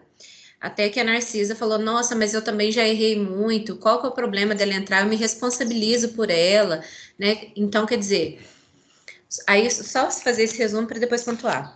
E aí ele falou que não e quis tirar a prova perto da Narcisa de que ela não estaria preparada para entrar ali em nosso lar, que ela na verdade não estava arrependida nem nada. Foi quando ele perguntou para ela o que ela buscava e ela falou que era o céu dos eleitos. Aí ele mostrou para ela, mas por que você assassinou essas crianças que renasceriam na Terra com a autorização de Deus? Por que você interferiu nisso e tal? E aí ela já se exaltou, já mostrou quem ela realmente era. Ela se exaltou falando quem era ele para falar isso, que ela era boa, que ela sempre foi cumpridora dos seus deveres, enfim. E aí, naquele momento, o André Luiz e a Narcisa ficam assustados, porque, de fato, o chefe da vigilância tinha razão e aquela mulher não estava mesmo preparada para entrar ali. Então, pontos que eu achei importante destacar aqui. Primeira coisa, para você assumir uma tarefa, você precisa estar preparado para ela. até nos capítulos anteriores de Nosso Lar tem um ponto que fala sobre isso. Às vezes a gente requer uma tarefa que a gente não tem capacidade para ela. Para você ser um chefe de uma colônia espiritual, você precisa, além de ser uma pessoa boa e diligente, você tem que ser astuta também, você precisa ser esperta, você precisa ter uma visão, né, das coisas mais ampliadas, que é exatamente o que o Paulo demonstrou. Eu acho que é Paulo mesmo que ele chama, se não me engano. Que o Paulo demonstrou ali naquele momento. E a Narcisa, por ser uma pessoa boa, né, uma pessoa mais amorosa, ela não percebeu isso. Então, o primeiro ponto, a gente não pode delegar uma tarefa para uma pessoa que não tem condições de exercer. Você vai colocar uma pessoa muito amorosa, muito boazinha, na frente de uma vigilância de uma colônia espiritual, e a gente já denota que houve um problema ali na vigilância, porque ela conseguiu passar na primeira fronteira, ou seja, Nosso Lar é extremamente vigiado. Tem vigilantes mesmo. Sentinelas. Então, ela conseguiu passar da primeira... nos campos de cultivo. Nos campos de cultivo, ali na primeira barreira que ela teve, ela já conseguiu passar. Então, por que isso aconteceu?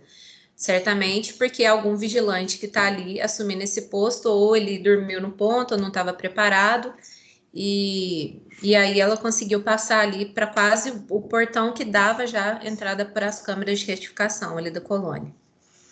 Primeiro ponto é esse. O segundo é a questão da visão espiritual. Mais para frente, ao longo dessa série, nós vamos ver que os espíritos, eles vão evoluindo a questão da visão. Então, o André Luiz, ele ainda estava recém-chegado ali na colônia, então ele via as coisas como nós vemos, né? Então, a Narcisa já conseguia enxergar os pontos negros, mas não conseguia enxergar o que eram. O chefe da vigilância já conseguia identificar aquelas formas de pensamento ali, né? Eu acho que é forma de pensamento. Ali a gente não sabe se é forma de pensamento, se é a projeção mental daqueles que morreram, ou se é ela que projetou aquilo ali.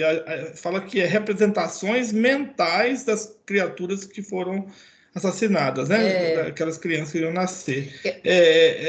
Pode ser projeção, não é explicado isso, pode ser tanto projeção da própria médica que estava com o quadro de remorso, inconsciente, aquela coisa toda de projetar, ou então as criaturas que não perdoaram, projeções mentais em torno dela. 58 que não perdoaram, pode ser isso, mas que representavam cada ponto uma criatura, né?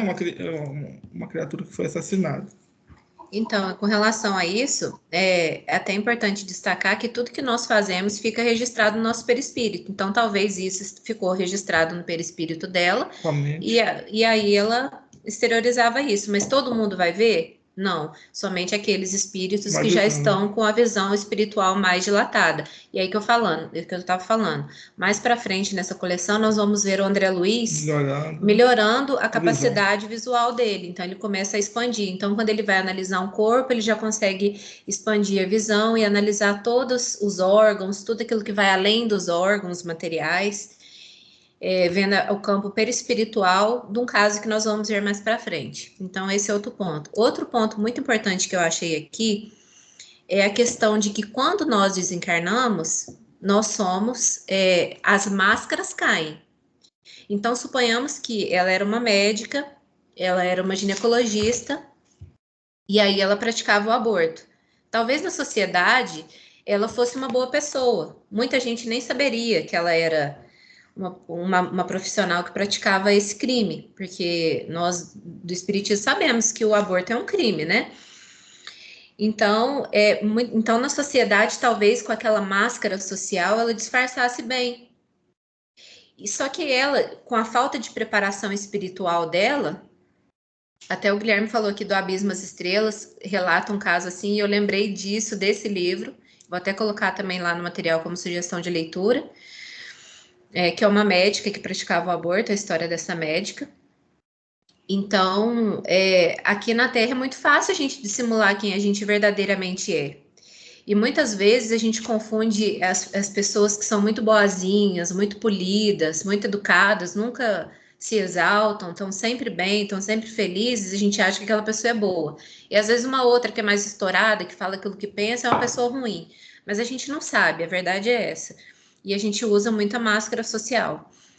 Então, ela chegando lá de lá, sem o conhecimento espiritual de como a vida funciona, acreditando numa crença limitante de que existe um céu dos eleitos, ela achou que aquilo que ela vivenciou aqui na Terra enquanto estava reencarnada,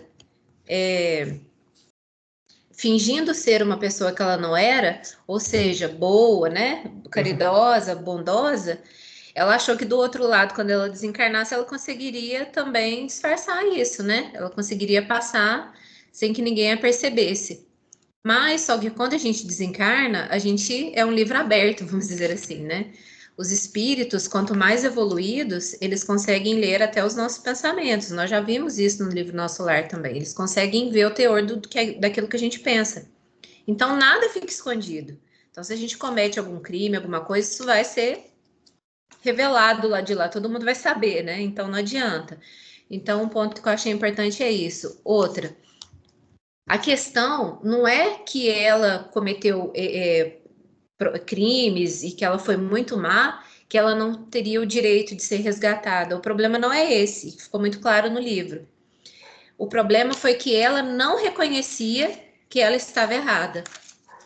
Ela fazia o mal, praticava o mal, achando que estava agindo de forma correta. Até que ponto que vai a consciência de uma pessoa de achar que isso é uma coisa correta? Até que ponto que o matador de aluguel acha que a tarefa dele é uma coisa correta? Então é questão da consciência, né? Então ela não tinha despertado a bênção do remorso. Se ela tivesse mostrado disposições de que ela mudaria, de que ela tinha agido de forma errada e de que ela queria mesmo mudar, né? Ou seja, que ela despertou que aquilo que ela fez era um crime, e que ela estava disposta às consequências daquilo e se regenerar, ela talvez poderia ter sido resgatada lá, mas não foi o caso. Então, o Paulo finaliza com essa frase, que ela não tinha ainda despertado para a bênção do remorso, que reconhece seus erros e que desejam mudar, que era a situação das outras pessoas de nosso lar. Nós já vimos até aqui que os habitantes de nosso lar são ainda pessoas como nós mesmos, né? Que erram, que acertam. Então, o problema não é você errar, o problema é você não reconhecer esse erro, ou se reconhece, não tem vontade de mudar. Só que é um céu de facilidade, só que as coisas boas, né, da vida. Então, ele finaliza com uma frase que é imprescindível tomar cuidado com as boas e as más aparências. Então, para a gente ficar sempre atento, né? No serviço de vigilância lá de nosso lar mesmo, é preciso atenção, né? Então, Narcisa já demonstrou que ela, para o serviço de vigilância, ela não dá. Ela tinha um coração meio mole, né? Muito bondosa. Então, é preciso aliar também a questão, Jesus fala, né? A questão de ser de mansos como as pombas e astutos como as serpentes. Então, a gente tem que diferenciar bondade de ingenuidade também. E é isso, gente. Ficou muito rápido, já tem 1h35 de estudos. Eu já fiz o material, já editei a apostila. Quem quiser entrar lá para ver, eu coloquei umas leituras, umas sugestões de leituras e alguns pontos.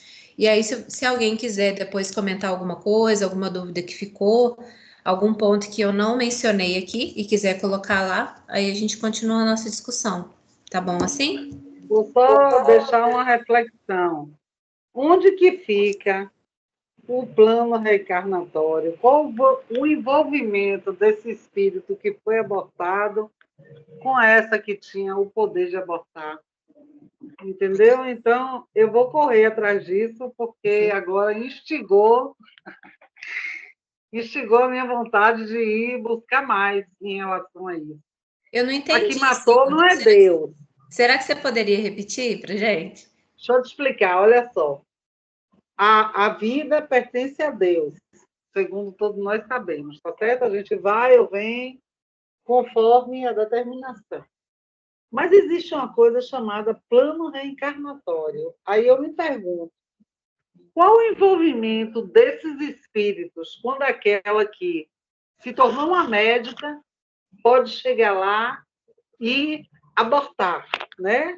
Abortou aquela criança ali que vinha para nascer e tinha todo um processo também, entendeu? Então, fica difícil a gente saber até que ponto esse aborto é ou não é.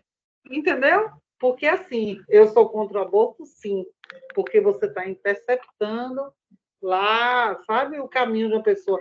Mas o que é que me garante, sabe, a validade desse processo encarnatório, entendeu? Que esses dois espíritos fizeram. Porque essa tem a intenção e pode, ela nasceu com poder, porque ela é uma médica, de proporcionar esse aborto, de interceptar aquela encarnação. Entendeu, gente? Então, essa daí, para mim, é uma questão muito ampla. Entendeu? Que envolve realmente aquela coisa do plano encarnatório desses espíritos e tudo mais que está envolvido com eles, entendeu? É essa trama aí que é instigante. É mesmo, então. Você entendeu o que eu me referi? Eu acho. Entendeu agora?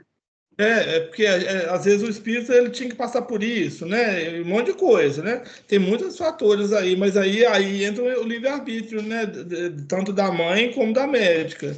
E mesmo que às vezes algum espírito ali era para passar por isso, uma prova, um resgate, o problema é quem praticou o mal, né? Que é a coisa do escândalo ser necessário, mas há de quem ter praticado o escândalo. Mas envolve um monte de questões, até porque ela fez isso com várias pessoas, né? Foram várias vidas que ela impediu de existirem, né? Vida materiais, né? Ou seja, espíritos nascendo. E cada um tem a sua história. Então, ela interferiu no planejamento de muitos espíritos. Às vezes, alguns iam morrer mesmo de parto, com algum problema ali, ou na gestação, ou no parto. Outros iam viver pouco tempo. Outros iam ter uma vida longa. Mas mesmo tendo uma vida curta, vamos supor, um espírito era para morrer ali antes de completar os 9 meses. Mas se a médica fez lá com 4 meses, não tinha nada que indicasse isso, ou seja, risco de vida para a gestante, ela praticou um crime. Um crime, além de que crime para a gente, crime perante as leis divinas. Então, isso aí interfere um monte de coisa. Ela saiu praticando vários crimes, né? Mas a gente não vai.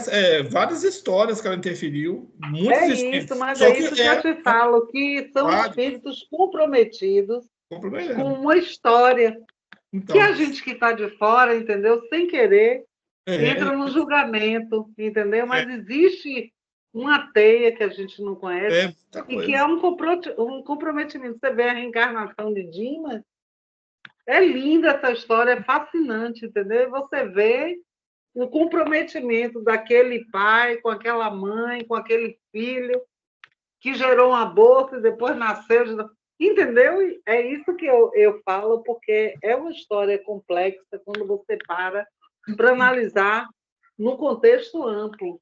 Entendeu? Não é assim. Entendeu? Então. É verdade. É muita coisa envolvida aí. O Guilherme levantou a mão. E pode falar, Guilherme.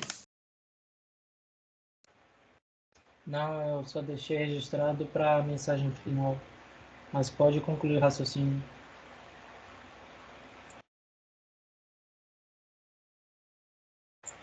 Tá com o microfone fechado, Miriam. Se você então já quiser fazer a leitura, Guilherme, aí você finalizar o estudo para a gente. Bom, novamente,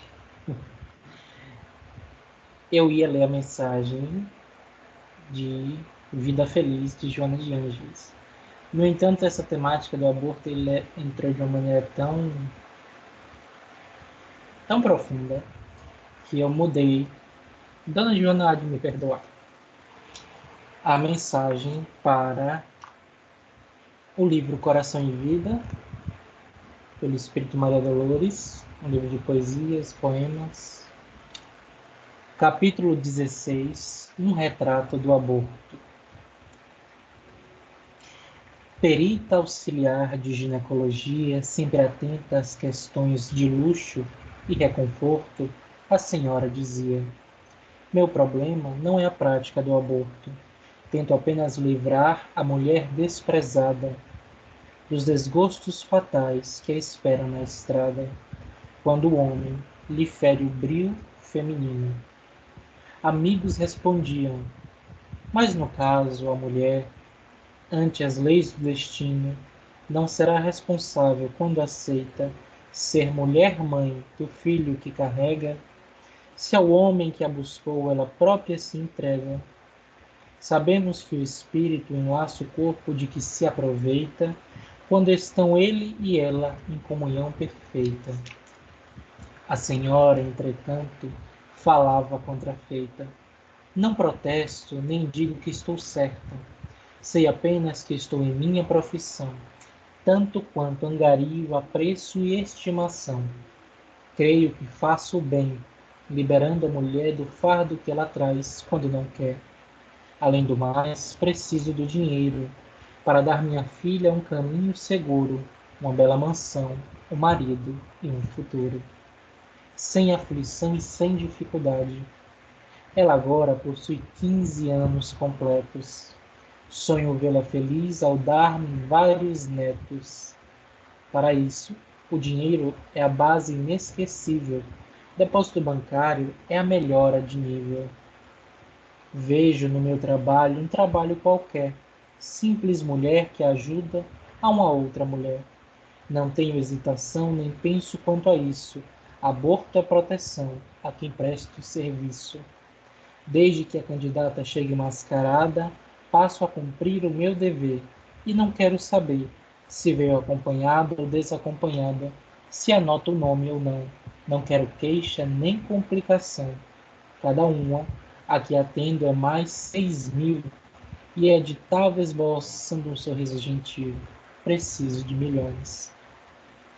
Desdobrava-se o tempo, hora por hora, quando em chuvosa noite surge uma senhora, pagando a taxa de 6.000 cruzeiros. Ela explica que trouxe uma sobrinha pobre para comprar a intervenção. Declara-se parenta e mostra-se incumbida de socorrer a moça e dar-lhe proteção. Quer mantê-la, porém, desconhecida. A senhora ouve, calma e concorda em seguida. Entendo claramente, cada pessoa está em sua própria vida. Entra no gabinete a jovem mascarada, parece muda e surda, que se entrega a uma força terrível, dura e cega. Ao ver-lhe o corpo verde de menina, a senhora em ação elogia-lhe a pele alabastrina. Mas aparentemente sem razão, quando o chamado auxílio estava em meio, estranha hemorragia surge em cheio. A jovem geme, a parteira entra em luta, nada consegue. O sangue explode e vence-a. A dama ao telefone roga ao médico amigo que ele venha em socorro ver a moça em perigo. Quer salvar-lhe a existência, mas o sangue que sai prossegue a jorro. Chega o médico à pressa, nota a menina em coma. Nada mais a fazer. Diz ele quando a toma, a fim de examinar-lhe o pulso e logo após diz a parteira aflita: é uma jovem bonita. Liberemos a face enquanto estamos a sós. Ele mesmo retira a máscara em veludo, quer anotar-lhe o rosto para estudo. Eis, porém, que aparece a mocinha a morrer num sorriso tristonho, qual criança que dorme a fitar a luz do último sonho. Mas ao ver-lhe de todo a face em primavera, grita a pobre senhora em gemidos de fera.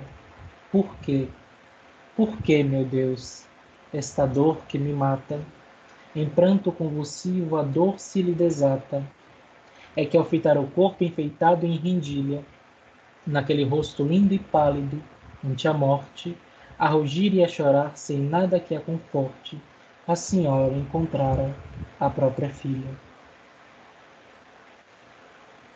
Na grandeza do mundo moral em que Deus nos resguarda, olha o valor das coisas pequenas. Então, Que coisa linda! Maria Dolores é a poetisa da espiritualidade superior, como diz Emmanuel. E o que podemos fazer é silenciar e escutá-la. Que fique registrado em nossa consciência as questões levantadas no dia de hoje sobre vida, sobre posses, sobre educação, sobre aborto, temas de vida e morte, e que possamos, no decorrer das nossas existências, prosseguir a caminho do Cristo, tomando de nossa cruz, experienciando o que tiver de ser experienciado, para que ao final da jornada encontremo-lo de braços abertos a nos esperar. Que assim seja. Gente, gratidão a Thaís por ter me trazido até vocês, viu? Amei a tarde junto com vocês. Maravilhoso. E, ó, só gratidão. Muito bem-vinda, viu, Sandra? Que você continue aí conosco até o final. Muito bom ter mais um coração amigo aqui entre a gente, né? Então, gente, até a semana que vem. Um abraço a todos. Tchau. Boa noite. Bom Boa resto de noite. domingo e boa semana para todo mundo. Tchau. Tchau. Tchau.